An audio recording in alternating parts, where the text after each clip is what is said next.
If public transport in Australia feels confusing to you, I would say you're not dumb. You're just new in Australia and it's fine. So, almost every international student messes this up first week in Australia, right? They miss a tap, they board the wrong timing, the wrong train, the wrong bus, the wrong tram. Some of them assume that the train or the tram is free. And then a fine comes which is almost $200 to $300, and sometimes it can be more. So, let's slow this down and I'll explain it like an elder brother as I always do. Simple, practical, and no stress. And why this all knowledge actually matter is because public transport is how you will survive in the first few months or maybe years in Australia for university, work, grocery runs, and exploring the city. Initially, you learn it, then it will be easy and it's fine. Australia actually does not have ticket conductors like in your home country or maybe in other countries who warn you nicely and indirectly. They've checked first and then they fine later. Most fines happen not because people try to cheat, but they happen because people don't understand the system. This video is going to be explaining you how your money and your mental peace will be going together forward, and I will be explaining you everything that you need to know as an international student in public transport. So let's go forward.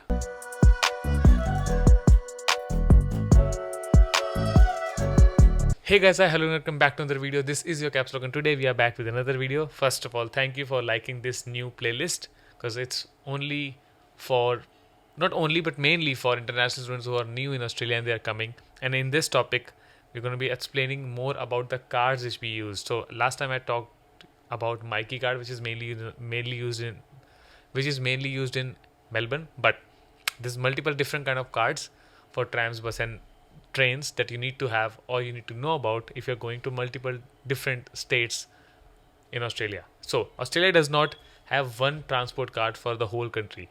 Each state has its own card. Yeah, it's weird, but it's fine. If you move states or travel, that card changes. The card has to change if you don't have it. If you move states or just travel, the card actually changes. So let's go state by state slowly and let's talk about each state. But before starting, let me tell you, this is the new playlist. Make sure to recommend this playlist to people. If they're coming as an international student in Australia, they need to know everything. And additionally, I have 2 other channels. They are in the collaboration section or in the description section. Go subscribe them. You will know what I do there. And additionally, one more thing, make sure to follow me on Instagram, especially mainly on the channel Instagram page, because there will be quick updates and you need to know more information, not just about Australia, but for wide study abroad culture. So let's go on the main section now. Now I have opened my iPad and now I will be explaining you step by step, state by state. So let's talk about first Victoria, or maybe you can call it Melbourne. So the main card which we use here is Myki card for trains, buses or trams. So let me just increase the size of this. Anyway, so you can buy it obviously through train stations. 7-Eleven stores, yes, they also have it, but I don't think anyone would buy it from there. Most of the people, they buy it from train stations and Myki machines at the station. So there's a person who would give you the card when you pay, or you can take it from the Myki machine too. Cost, let's talk about the cost. So card itself cost money, then you add balance on top. So there will be some amount, for example maybe $10 or maybe $15 for just card. Then every time you top up, like a recharge, right? So you buy a phone for $100,000, example, not 100,000, $1,000, and then every time you recharge every month, you need to use, because you're using it. So every time you recharge for Myki, it depends on how much you spend. So for example, if you're going, just a number in Melbourne, especially if you're going almost every weekday, it would cost you around $10 one side. So 10 10 10 10 60 something, but yeah, it depends on how much you travel. Well, anyway, how you can top up, especially there are different kind of machines on the store, in the stations, or there are online PTV app or 7-Eleven, but I don't think it's getting used much. Anyway, so coming back on major thing, this is mostly that you need to know about Myki card.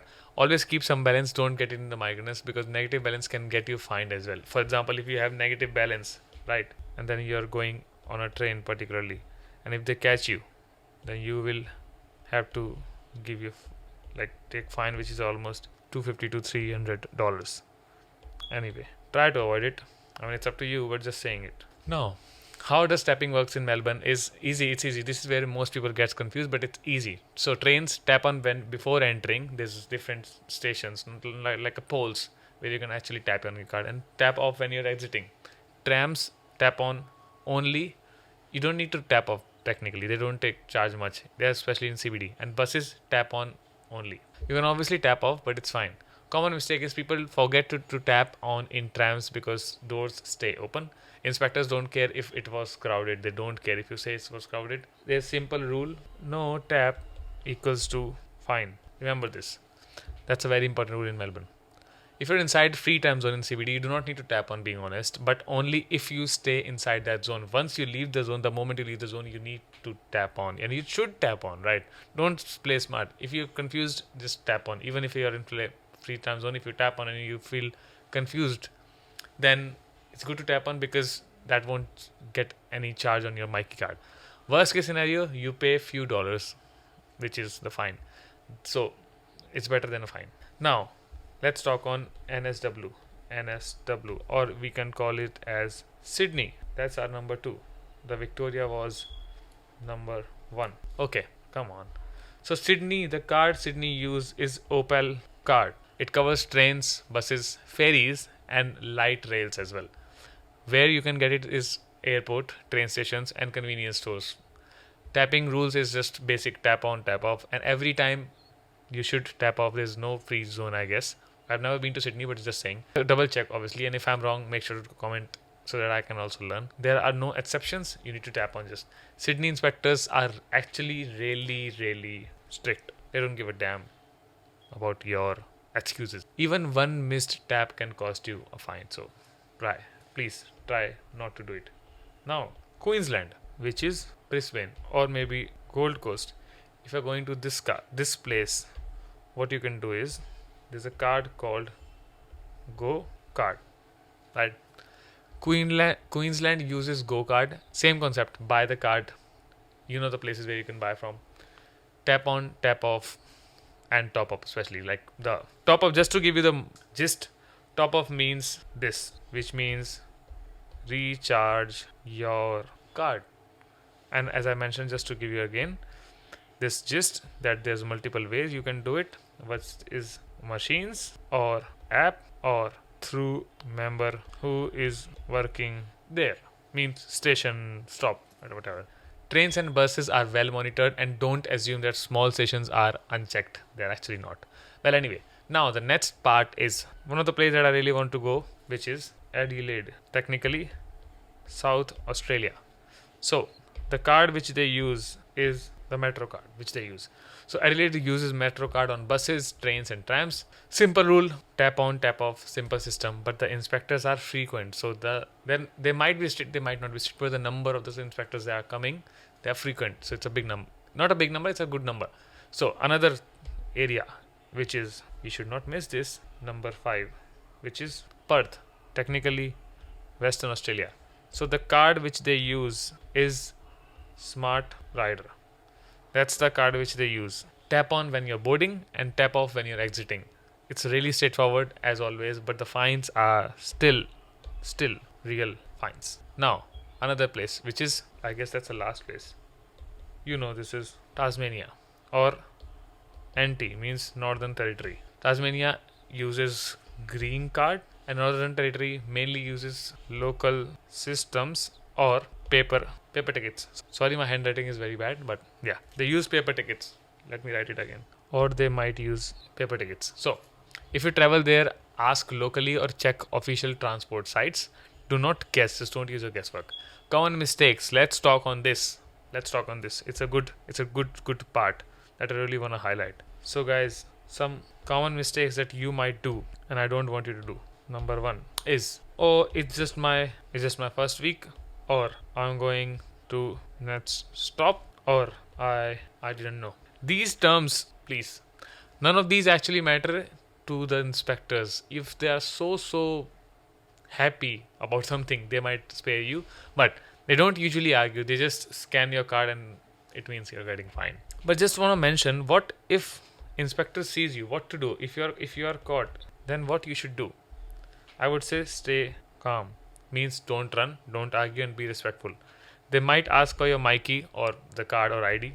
So card, ID, or address sometimes, right? And if you're fined, so it will, if you're fined, it will be coming through email or post. You can sometimes also ask for review, and then at that position you can obviously give you a reason why that thing happened. Then probably you can explain your condition better, why you got fined and what wrong were you doing at that time. So don't rely on mercy, please. Prevention is still better than a cure. You heard about it, you know about it, so don't do something that you shouldn't do. Simple survival rules are, remember always 4 things: tap on, tap off when required, keep your balance on the card, and don't assume things. If you don't know, just ask people. That's it. Public transport is really efficient here, but it's not forgiving. Means they won't forgive you just because you're a new international student. So reality check is, no one explains this properly before the students arrive, and I'm trying to explain you these points as an elder brother on the baseline. Orientation rushes in. There's so many things that you need to know, that you would know, and then students learn the hard way, so you don't need to. Well, so this was all for this particular video. I hope you liked this video. I hope you understood everything, and I want you to just be prepared and learn about things step by step, maybe from my playlist or maybe from some other YouTuber playlist, but learn these things and you would be fine. It's fine. Everything is fine, but don't get a fine. Anyway, this is KapsLock. Like this video and share this video to someone who's thinking to come to Australia. Next video will be Uber, taxis and other transport things in Australia that you need to know, and we will be covering most of the information in that video, and the series is still going. You will learn so many things just because of this playlist as a new international student. So this is KapsLock signing off. Subscribe my other channels, follow me on Instagram. See you guys in the next video.